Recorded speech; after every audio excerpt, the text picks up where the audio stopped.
श्री स्वामी समर्थ. जय जय स्वामी समर्थ. आजच्या व्हिडिओमध्ये आपण एक गोष्ट ऐकणार आहोत.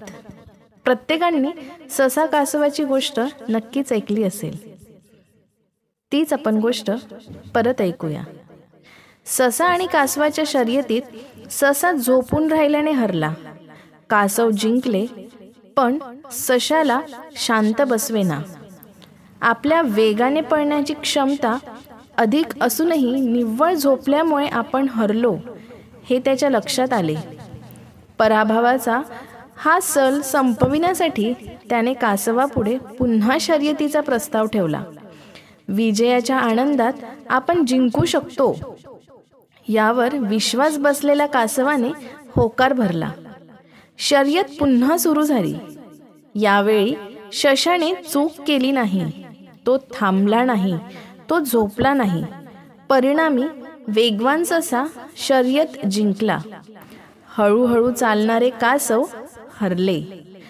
पण एकदा विजयाची चव चाखलेलं कासव हार पत्करायला तयार नव्हतं.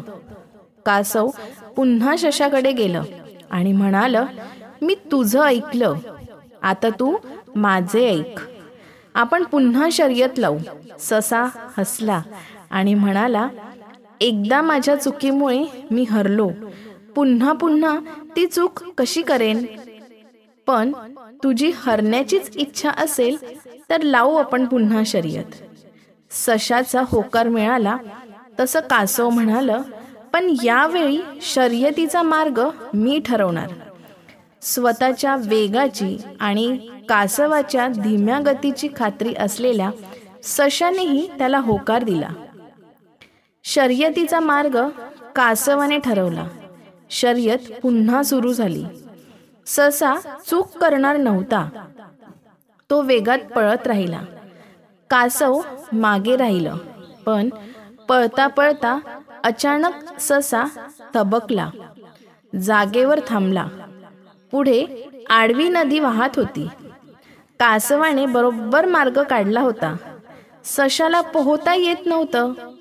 ससा तिथेच थांबून राहिला. हळूहळू येणारं कासव तिथे पोहोचलं.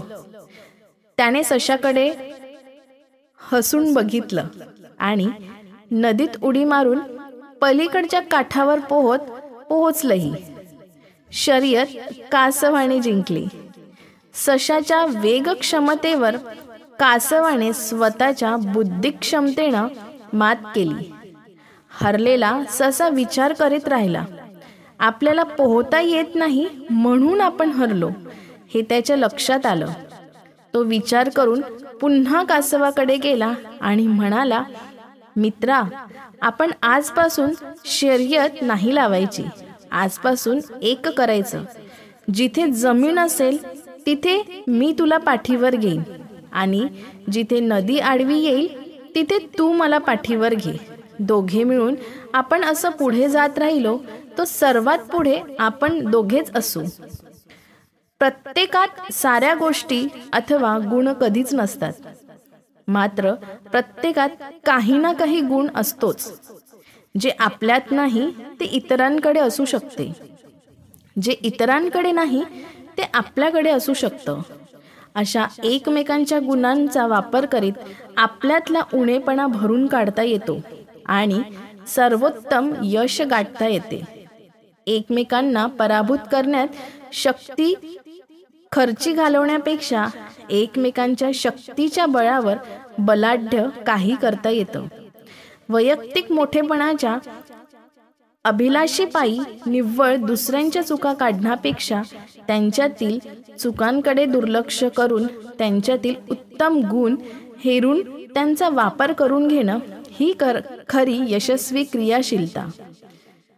उपयोगी पडणारी माणसं मिळवणं आणि आपण कोणाच्या उपयोगी पडू शकतो ते पाहून त्याला मदत करणं हे सहकार्य भावनेच्या जोरावरच मोठमोठी कार्य सिद्धीस नेली जातात.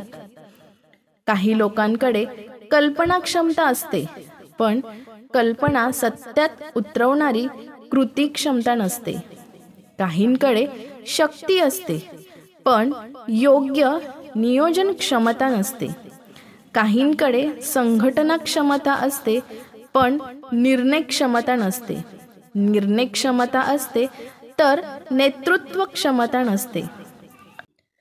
अशा वेळी ज्याच्याकडे जे आहे त्याच्या गुणांचा योग्य वापर करीत सांघिकपणे पुढे जाणे म्हणजेच बिकट रणांगणही जिंकणे. यश मिळवायचं असेल तर असे गुण आणि गुणी माणसं वेचणे हे फारच महत्त्वाचे.